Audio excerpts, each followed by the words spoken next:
আছে যে রোগগুলো আমার এই দামি অঙ্গটারে ড্যামেজ করে দেয়, কলুষিত করে, নোংরা করে দেয়, ডাউন করে দেয়। আস্তে আস্তে এটা আর জীবিত থাকে না, এটা মৃত অন্তর হয়ে যায়। কিছু ভাল লাগে না এদের। দেখতে কিন্তু সুস্থ, দেখতে কি একেবারে সুস্থ, কিন্তু ইসলামের কথা বললেই গায়ে জ্বালা আছে না? নেই? পাবেন। ইসলাম সহ্য করতে পারে না, কোরআন সহ্য করতে পারে না, দাড়ি সহ্য করতে পারে না, ইসলামের শিআর গুলো সহ্য করতে পারে না। কারণ লাহুম কুলুবুল লা ইয়াফকাহুনা বিহা, আল্লাহ বলেন ওদের কলব আছে কিন্তু মরে গেছে। যে সমস্ত জিনিস আমাদের অন্তরকে কলুষিত করে, আমাদের হৃদয়কে অপরিচ্ছন্ন করে দেয়, নষ্ট করে দেয়, তন্মধ্য থেকে অন্যতম একটা রোগের নাম হচ্ছে নিফাক। আরবিতে বলে নিফাক, বাংলায় বলে কপটতা। বাংলায় কি বলে? কপটতা। আমরা বলি না যে তুই একটা মুনাফিক, এরকম বলি না? কথায় কাজে মিল না থাকলে বলি না? যার মধ্যে এই ধরনের অ্যাটিটিউড আছে, এই অ্যাটিটিউডটাকে বলা হয় নিফাক, হিপোক্রেসি। আরবিতে বলে ইউযহিরু খিলাফা মা ইউবতিন, ভিতরে আছে একটা, প্রকাশ করে আরেকটা। ভিতরে এক, বাইরে আরেক, তার নাম মুনাফিক। ভিতরে এক, বাইরে আরেক, তার নাম মুনাফিক। এই মুনাফিকের গুণাবলী যাদের মধ্যে আছে, তাদের এই হার্টটা এটা কলুষিত, এটার কলবে সালিম থাকে না। যে কলবে সালিম ছাড়া মুক্তি পাওয়া যাবে না। তাহলে প্রথম রোগ আমরা চিনে ফেলছি। রোগটার নাম কি? বাংলায় যদি বলি কপটতা বলেন। বাংলায় কি? নিফাকি, কপটতা। এটা যাদের মধ্যে কাজ করে তারা দুই চেহারার লোক হয়, কমসে কম টু ফেসড পার্সোনালিটি, দুই চেহারা, এদিকেও আছে ওদিকেও আছে। এদিকে যে বলে আমি আপনার সাথে আছি, আপনি খুব ভালো, বুঝছেন? আবার এই পাশে যে বলে না না, আরে উনি তো খুব বাজে একটা লোক, এর মতো লোক হয় নাকি? আপনি সবচেয়ে ভালো, আমি আপনার একেবারে ক্লোজ ফ্রেন্ড। তাহলে এদিকে এক চেহারা, ওইদিকে আরেক চেহারা, এরকম দুই চেহারার লোক আছে না? নাই? এই যে চিনে ফেলছেন আপনারা, চিনে ফেলছেন না? সহজ হয়ে গেল ব্যাপারটা, কি বলেন? এত কমপ্লেক্স না করে সহজ করে দিলাম যে টু ফেসড পার্সোনালিটি, দুই চেহারার লোক, এদিকেও আছে ওদিকেও আছে। এর যে বলে আমি আপনার দলে, ওদিকে বলে আপনার দলে। ডবল স্ট্যান্ডার্ড মেনটেন করে, যেদিকে বৃষ্টি ওদিকে ছাতা, এদিকেও থাকতে চায় ওদিকেও থাকতে চায়। তো এটাই হচ্ছে মুনাফিকদের প্রাইম ক্যারেক্টারিস্টিক্স। আল্লাহ তাআলা ওদের নাম দিয়েছেন মুযাবযাবিন। আল্লাহ রাসূল সাল্লাল্লাহু আলাইহি ওয়াসাল্লাম ব্যাপারটাকে আরো সহজ করে দিয়েছেন আপনাদের জন্য, আরো ইজি। তিনি বলেছেন আয়াতুল মুনাফিকি সালাস, মুনাফিক চিনবা তিনটা জিনিস দেখে। তিনি বলেছেন মুনাফিকদের এক নম্বর বৈশিষ্ট্য হচ্ছে ইদা হাদ্দাসা কাযাবা, কথা বললেই মিথ্যা বলে। ওয়া ইদা ওয়াআদা আখলাফা, প্রমিস দিয়ে রাখে না, কথা দিয়ে কথা রাখে না।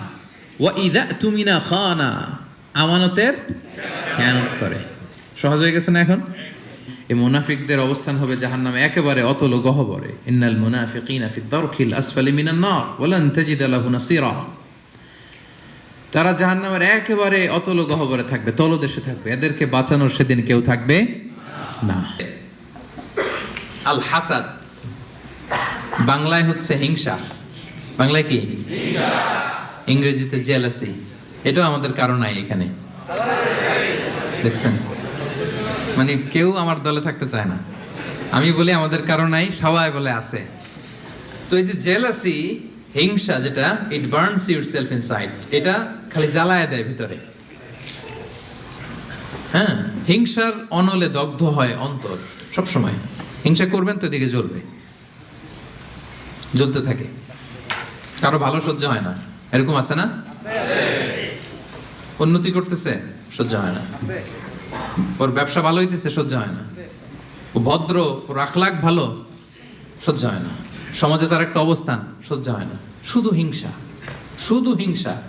এবং এটা থেকে আলেমরাও মুক্ত না, বলে আইয়াযু বিল্লাহ, আল্লাহ তুমি হেফাজত করো। আলেম সমাজ এটা থেকে মুক্ত না। হিংসা দাউ দাউ করে শুধু জ্বলে, বার্ন ইনসাইড, এইটা জ্বালায় দেয় আপনার।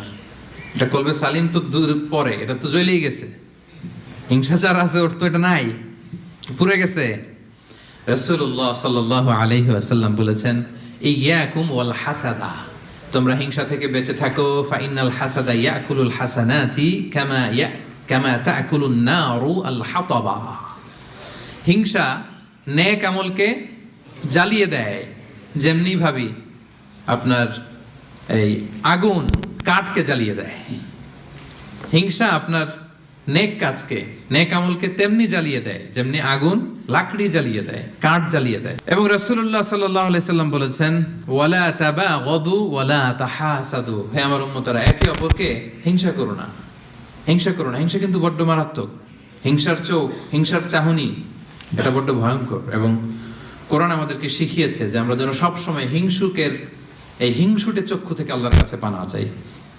আমরা কিন্তু সূরা ফালাকে পড়ি যে অমিন শাররি হাসিদিন ইযা হাসাদ। এর অর্থ জানেন? যে আল্লাহ হিংসুকের হিংসা থেকে তুমি আমাদেরকে বাঁচাও। কিন্তু দুঃখজনক হলেও সত্য, আমরা আমাদের জীবনের একটা লম্বা সময় হিংসা করতে করতে পার করে দিই। কি করতে করতে? হিংসা। আল্লাহর দেয়া আমাদের জন্য সবচাইতে বড় নেয়ামত হচ্ছে সময়। সবচেয়ে বড় নেয়ামত কি? এই দামি সময়টা অন্যের পিছনে হিংসা করতে করতেই আমরা পার করে দিই। এবার একটা লজিক্যাল কথা বলি, খেয়াল করে শুনবেন। কান দুটো খরগোশের কানের মতো খাড়া করে আমার দিকে শুনেন। হিংসা করলে লাভ না লস? কি লাভ আমাদের হিংসা করলে? কি লাভ? লেটস সে আমাদের আজকের প্রথম আলোচক আমাদের নাহিদ হাসান ভাই খুব ভালো আলোচনা করে, খুব ভালো পয়সার মালিক, খালি উন্নতি, খালি সফলতা। এখন আমি যদি ওনারে হিংসা করি, ওনার এই সফলতা কমবে? পজিশন উত্তর দিয়েন, কমবে? তো নাহিদ হাসান ভাই শুধু উন্নতি করে, আমি যদি হিংসা করি নাহিদ ভাইয়ের উন্নতি তো থেমে যাবে সাথে সাথেই। হ্যাঁ, থামবে না? থামবে না। আচ্ছা, আমি যদি নাহিদ ভাইয়ের হিংসা করি আমার তো অনেক উন্নতি হয়ে যাবে, তাই না? তাহলে দেখেন, যদি হিংসা করলে, যারে হিংসা করি ওর যদি লস হইতো, করলাম হিংসা, কি বলেন? দেখাই দিলাম ওরে, তাই না?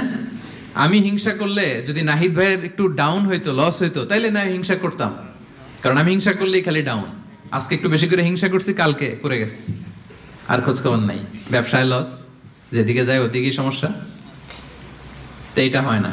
আবার আমি যদি হিংসা করি আমি অনেক আগায় যাচ্ছি, এটাও হয় না। তো লাভটা কি? একটা লাভ আছে, এদিকে জলে খালি, এদিকে কি খালি জলে,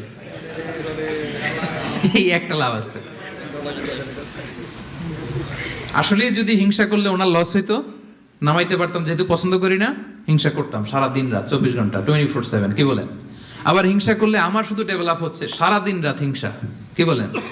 এরও নামাইতে পারি না, আমিও উঠতে পারি না, মাঝখান দিয়ে খালি জলে। তো এই হিংসা করে লাভ আছে? লাভ যেটা আছে ওটা শোনেন, অন্যের সফলতা এনজয় করেন, অন্যের সফলতাকে এনজয় করার মানসিকতা অর্জন করুন, তার জন্য দোয়া করেন। দোয়া করলে লাভ আছে। কি লাভ? নাহিদ ভাই সফল, আমি বললাম আল্লাহ আমার ভাই নাহিদ ভাইকে তুমি, আল্লাহ তুমি আরো সফল বানাও। ফেরেশতারা বলে ওয়ালা কাবি মিসলিন, মানে তুমি যে দোয়াটা করছো এই দোয়াটা তোমার জন্য আল্লাহ আগে কবুল করে নিক। মানে নাহিদ ভাইয়ের জন্য আমি যেই দোয়া করলাম এটা নাহিদ ভাইয়ের জন্য কবুল হওয়ার আগে ফেরেশতাদের দোয়া আমার জন্য এটা কবুল হয়ে গেছে। সুবহানাল্লাহ, এত আস্তে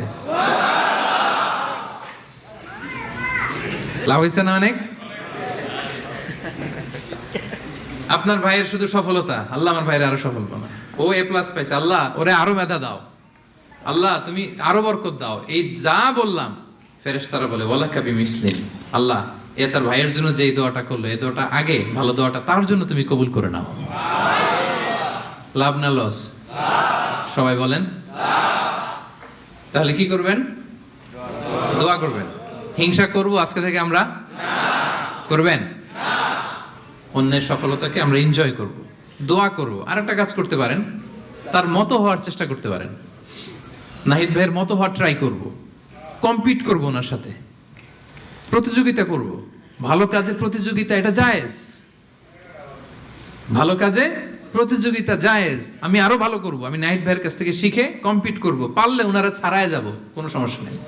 পারলে নাহিদ ভাইকে ছাড়ায় যাব, এত সমস্যা নেই। তাহলে দোয়া করব যে ভালো করতেছে কিভাবে ভালো করে এটা শিখে কম্পিট করব, প্রতিযোগিতা করে পারলে ওনারা ছাড়ায় যাব।